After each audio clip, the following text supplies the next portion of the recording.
بہترین استاد، محقق اور لکھاری، جمہوریت کا علمبردار، عامروں کے راستے کی دیوار، حق گوئی کا استعارہ، صحافت کا چمکتا ستارہ، یہ سب القاب صحافت کے اس میر کارواں پر سجتے ہیں جسے ہم پروفیسر وارث میر کے نام سے جانتے ہیں۔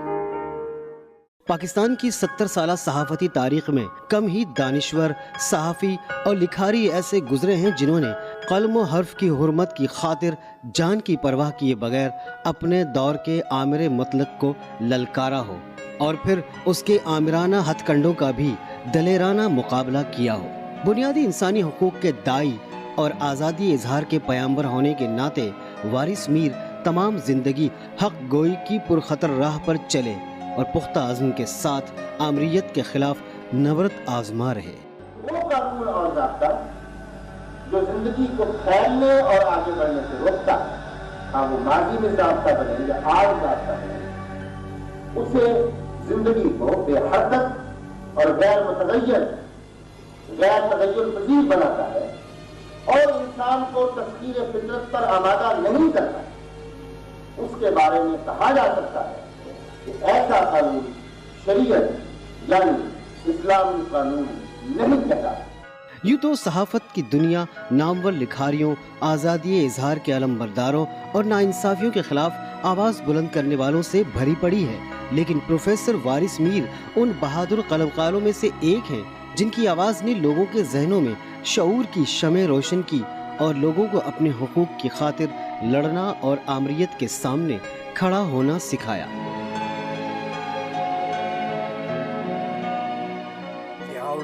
کے زمانے میں جس طرح سے مارشل لا کی خدمت میں اسلام کی نئی تشریح اور تعبیر کی جا رہی تھی، اس سے متنفر ہو کر اس زمانے کا دانشور سیکولرزم میں، کمیونزم میں، سوشلزم میں پناہ لے رہا تھا۔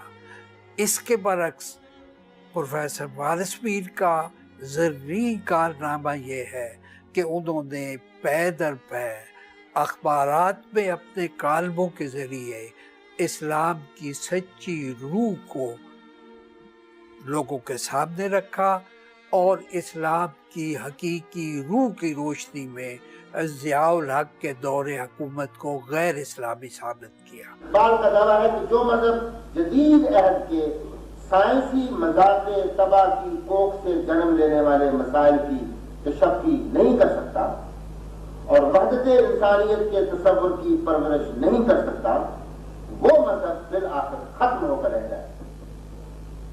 ان کا یقین تھا کہ اسلام عصر حاضر کے تقاضوں کی آنکھوں میں آنکھیں ڈال کر نہ صرف زندہ رہ سکتا ہے بلکہ مستقبل کا انسان اس مذہب کی آفاقی تعلیمات میں ایک ایسا جدید اور انقلابی معاشرتی نظام تلاش کر سکتا ہے جس کا مقصد ذات پاک، مرتبہ و درجہ، رنگ و نسل کے تمام امتیازات کو مٹا دینا ہے۔ پروفیسر وارث میر نے 22 نومبر 1938 کو اقبال کے شہر سیالکوٹ کے ایک علمی ادبی گھرانے میں آنکھ کھولی۔ وارث میر کے والد میر عبدالعزیز اردو اور فارسی کے نامور شاعروں میں سے ایک تھے۔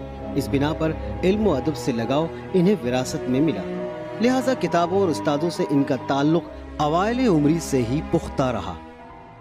اسکول کے زمانے میں مجھے یاد پڑتا ہے کہ گورنمنٹ ہائی اسکول سیالکوٹ میں میرے ایک استاد تھے جو مجھے فارسی پڑھایا کرتے تھے، لیکن انہوں نے صحیح معنوں میں مجھ میں زبان کا شعور، اس کا ذوق اور اس کو سمجھنے، اس کو برتنے کی بصیرت پیدا کی۔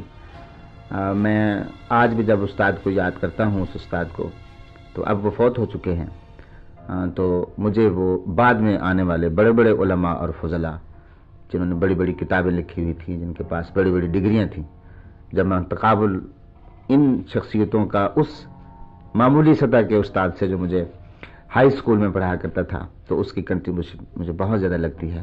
انہیں میں عام طور پر ہم انہیں یاد کرتے ہیں سید یوسف حسین کے نام سے۔ ہائی اسکول پہنچے تو ان کے استاد سید یوسف حسین نے ان میں علم کے حصول کی للک اور حق گوئی کی ایسی روح پھونک دی جس کے بعد وارث میر ان روشن راہوں پر چل پڑے جہاں علم کے سچے موتی ان کے قدموں میں بکھرتے چلے گئے۔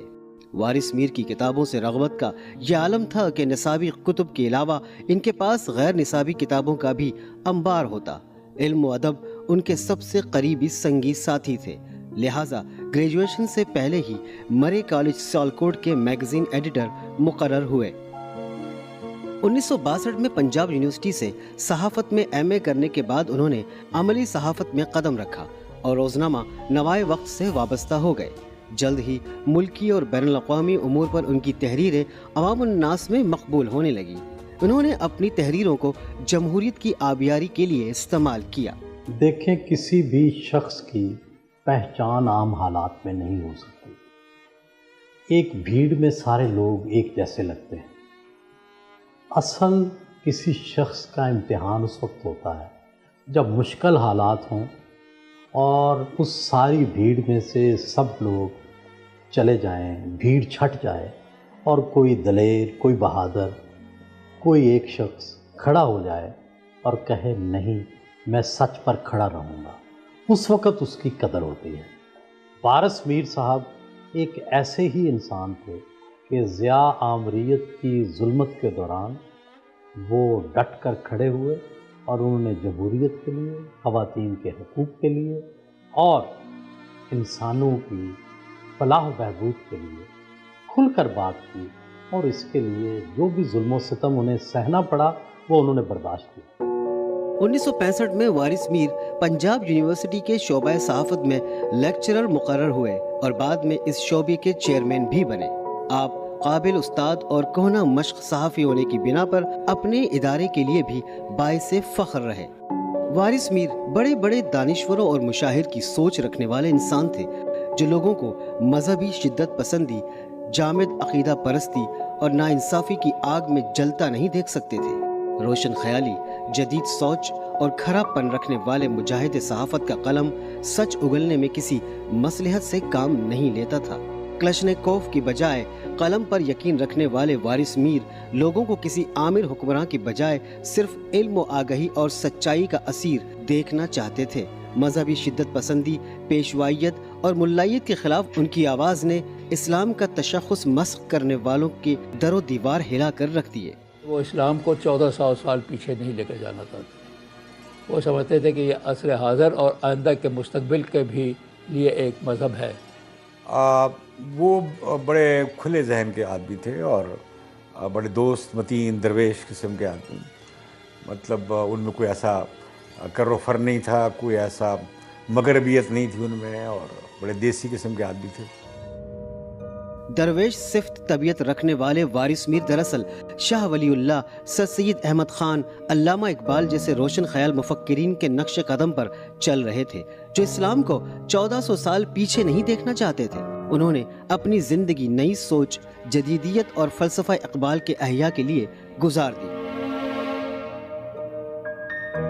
جس طرح اعتدال پسندی اور درمیانہ روی اختیار کی اور ایک غیر جانبدارانہ حیثیت اختیار کی، جس میں ان کی قلم سے نکلے ہوئے الفاظ کسی کوئی خاص موٹیو یا کسی اناد یا کسی مفاد کی خاطر نہیں نکلتے تھے، پر حق کو حق اور برائی کو برا کہنے کے لیے وقف تھے۔ آپ نے اپنے مضامین میں اقبال کے تصور اجتہاد، ترقی پسندی اور روشن خیال سوچ کو موضوع بنایا اور اسلام کے فلسفہ اجتہاد کی تشریح میں عزم و یقین کی ایک نئی آواز کا اضافہ کیا۔ ان مضامین کی بدولت آپ کو ترقی پسند اور روشن خیال دانشوروں کی صف میں شامل کیا جانے لگا۔ دیکھیے، وہ ایک عظیم صحافی تھے۔ ان کی تحریریں اب تو خیر کتاب کی صورت میں بھی جو ان کے کالمز وغیرہ ہیں ملتے ہیں، ان میں جو مجھے سب سے زیادہ اسٹرینتھ نظر آئی کہ انہوں نے جو سوشل، پولیٹیکل، کلچرل ایشوز کو ہائی لائٹ کیا ہے۔ گورننس کے ایشوز بھی ہیں، اس زمانے میں اگرچہ لفظ گورننس استعمال نہیں ہوتا تھا، گورننس کے، حکومت کی پرفارمنس کے بارے میں ہیں۔ جو باتیں انہوں نے کہی ہیں ان میں سے بیشتر آج بھی ہمیں ریلیونٹ نظر آتی ہیں آج کے حالات میں، آج کے ماحول میں۔ مسٹر بھٹو کی حکومت ختم ہو چکی ہے، سارے ملک میں ماشاء اللہ نافذ کر دیا گیا ہے،